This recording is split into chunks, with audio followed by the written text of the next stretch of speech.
Hello? Hello? Yes? Who is this? Who are you trying to reach? What number is this? What number are you trying to reach? I don't know. Well, I think you have the wrong number. Do I? It happens. The box office and critical success of Wes Craven's Scream and Amy Heckerling's Clueless didn't just completely reinvigorate teen movies in the mid-1990s. Those flicks were so good and so popular that they became, for a brief magical window, essential texts, tastemakers for a fresh wave of successors I like to call Abercrombie Cinema.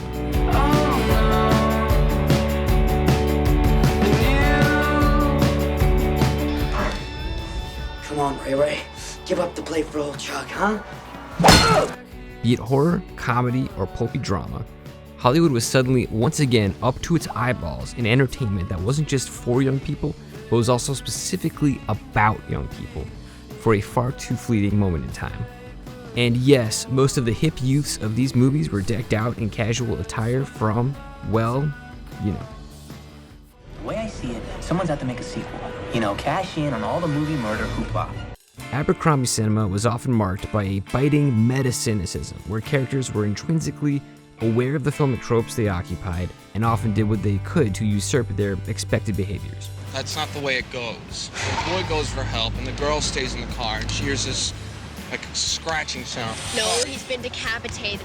No, he was gutted with a hook. Scream scribe Kevin Williamson, who was also responsible for Abercrombie-heavy primetime soap Dawson's Creek, followed up the first Scream with its extra meta 1997 sequel. What do you want?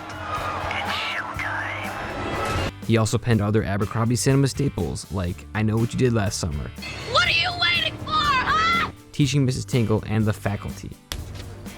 If I have to see you peddling your little wonder dust again, I'm gonna shove my foot so far up your ass, you'll be sucking my toes till graduation. Abercrombie Cinema got so pervasive so fast that it effectively jumped the shark by 2001, when parodies like Scary Movie and the underappreciated Not Another Teen Movie somehow managed to be simultaneously mocking critiques of the movement and also pretty good examples of Abercrombie Cinema itself. Oh, that is whack! Ow! Ow! Let's dive into one of the subgenre's more neglected horror entries, which did what it could to overcome some brutal editing rooms slashing of its own. 1998's Disturbing Behavior was part of a clear second wave of Abercrombie Cinema. At least through its production, the movie looked like a surefire hit, thanks to the talent both behind and in front of the camera. But then the test screenings started, and eventually the film was cut drastically in the editing room, losing over half an hour of story. The remaining product is a flawed, if fun, minor entry in the Abercrombie Cinema canon. Well worth a re-examination with some framing. What are you doing, dipshit, huh? Don't worry about snakes in the garden when you got spiders in your bed. In August 1997, MGM bought the screenplay for Disturbing Behavior from writer Scott Rosenberg, who was then red hot after the smash success of his star-studded action comedy Con Air. I said, put the bunny back in the box. In the script, high school student Steve Clark moves with his family to the small, fictional Pacific Northwest town of Cradle Bay. He discovers a strangely dominant extracurricular society at his new school, the Blue Ribbons, who partake in philanthropic community activities around town, while occasionally exploding in violent rages at their fellow students. When Steve's new anti-conformist pal, Gavin Strick, undergoes a total Stepford Wives-level personality change and becomes the Blue Ribbons' leader, Steve and their fellow comrade Rachel Wagner begin to suspect that Gavin may have been onto something when he claimed the organization was deeply, dangerously brainwashed. I guess if you found this, then you know. Soon, Steve and Rachel find themselves on the run, investigating the sinister program behind the Blue Ribbons. To direct, MGM hired David Nutter, best known for his TV work helming episodes of Chris Carter's X-Files and Millennium series. With Disturbing Behavior shooting in Vancouver, Nutter was able to port over a lot of his cast, crew, and locations from his X-Files experiences. 24-year-old James Marsden at the time was looking to break into big film roles, following guest starring TV stints on very 90s titles like Saved by the Bell, The New Class, and Party of Five. So you understand what I'm going through? understand me? What I need? Disturbing Behavior would mark his first lead gig in a movie, playing square-jawed Steve Clark, the new kid in town. The film's casting director, Lisa Beach, is a seminal figure in the history of Abercrombie Cinema, having also put together the stacked talent behind the original Scream trilogy, Jawbreaker, and Teaching Mrs. Tingle. Nutter revealed in his Blu-ray commentary for the picture that all 4 Dawson's Creek stars auditioned for the movie, with only 19-year-old Katie Holmes making the grade. She was cast as angsty incumbent goth Rachel Wagner, who, guess what, quickly falls for the moody new outsider with the aforementioned jawline. For the crucial, if brief, role of Gavin Strick, Beach and Nutter landed on 18-year-old former child actor Nick Stahl's, quote, wonderful sage-like quality, end quote. Per Nutter, fans often cite Gavin, who turns heel pretty quickly, as their favorite character. How are you today, my dear? Drop dead. Contact. In a Vincent Price mustache that unsubtly telegraphs that he's the movie's main villain, Bruce Greenwood portrays school psychologist Dr. Edgar Caldecott, who will come to find is the man responsible for the Blue Ribbon's disturbing behavior. Kids being kids have, you may have noticed, a tendency to overreact. And we found they go through a brief period of being, shall we say, snobby. As Nutter told Patrick Goldstein in an LA Times postmortem, the director wanted the project to be a more languidly paced X-Files type sci-fi thriller, while MGM seemed to be pushing to expedite the scares and emulate a snarky Kevin Williamson type horror script. So the two sides were at odds practically from the jump. We soon learned that Steve and kid sister Lindsay had a big brother, Alan, played by Ethan Embry, whose suicide sent the family spiraling and ultimately compelled their move. While trying to ingratiate himself with his new classmates, Steve is quickly befriended by Gavin and his friend UV, played by Chad Donella. Gavin likes to talk about everyone else almost in beatnik riddles. Mr. Newberry here's got the full-on Boo Radley village idiot Quasimodo thing going, don't you, Mr. New? What? The Blue Ribbons try to adhere to what Stahl in the press materials calls a clean-cut lifestyle, which includes bake sales, blood drives, pep rallies, and yogurt shop dates. But bubbling quite close to the surface is a font of sociopathy, which can be triggered anytime they get angry or turned on.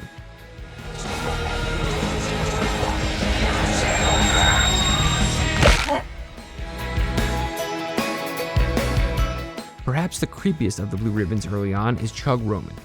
As played by A.J. Buckley, Chug is a roided-out Rachel stalker whose idea of a good time in their quaint town is a trip to the excessively vanilla Roscoe's Yogurt Shop. Soon, Gavin's rants about the Blue Ribbons being brainwashed ex-punker pals of his begin to grate on Steve, but when he drags Steve along to spy on a covert meeting of the Blue Ribbons benefactors, that would be the Cradle Bay parents and Dr. Caldecott, Gavin discovers that he's scheduled to undergo a Blue Ribbon transformation of his own. Naturally, Gavin flips out, even going so far as to buy a gun to confront his family for signing him up for the program. I have to go home. When I get there, they're waiting for me. I'm gonna smoke them all. Steve calms him down and secures the firearm as a distressed Gavin departs. In a memorable cafeteria encounter, Steve and Rachel discover that Gavin has undergone a shocking change and is now not just a burnout turned Blue Ribbon, but the leader of the Blue Ribbons. We shall overcome, Stephen. Soon we discover the twist. The Blue Ribbons are indeed smarter and stronger thanks to microchip implants in their brains. Unfortunately, their homicidal outbursts are a side effect of those microchips. Wrong. Wrong. Bad. No, it's not bad. It's... Jesus Christ. There aren't really many further twists outside of the very predictable revelation that Steve's parents have signed him up for the procedure and the discovery that Caldecott botched the microchip implant of his own daughter.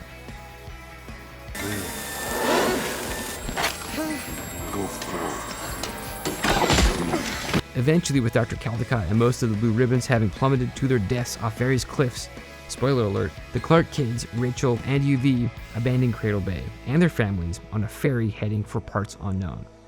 Appropriate sparks are flying. Somebody cue up the power ballad, man. In the film's original ending, Gavin gets killed during a last-ditch fight on the departing ferry.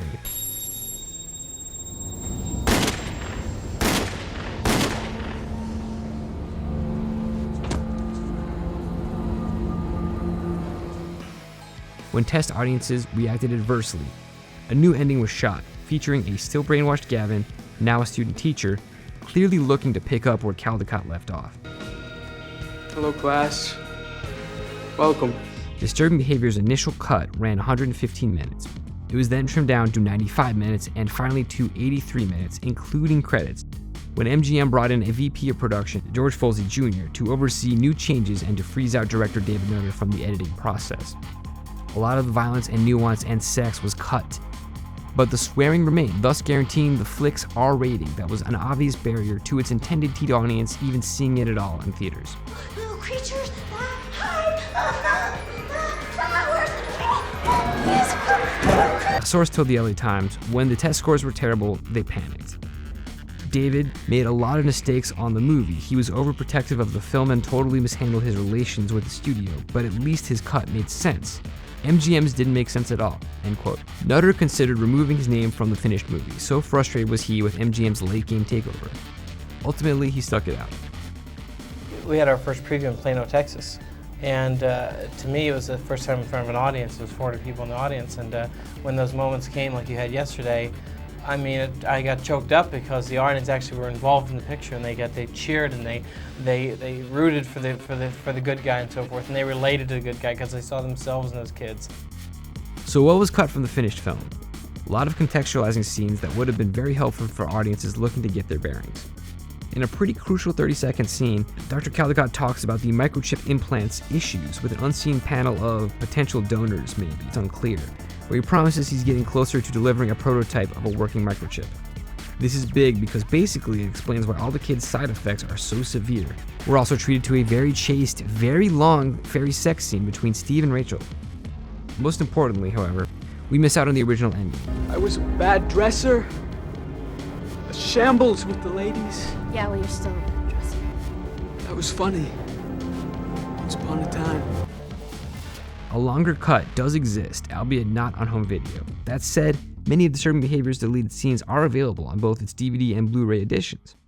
A 100-minute plus TV edit has also been making the rounds for a while, according to Bloody Disgusting's Daniel Baldwin. I have a big physics test tomorrow. Although it retains the reshot ending of Gavin in the classroom. Disturbing Behavior tanked upon first release on July 24th, 1998, opening in 7th place at the domestic box office. The hook and themes of the final theatrical cut might be more tantalizing than the execution to an extent, but Disturbing Behavior remains effective enough if, like the Blue Ribbons, you turn your brain off a bit. Science is God. So cool. Yeah, I just want to put all of my problems in the swimming pool.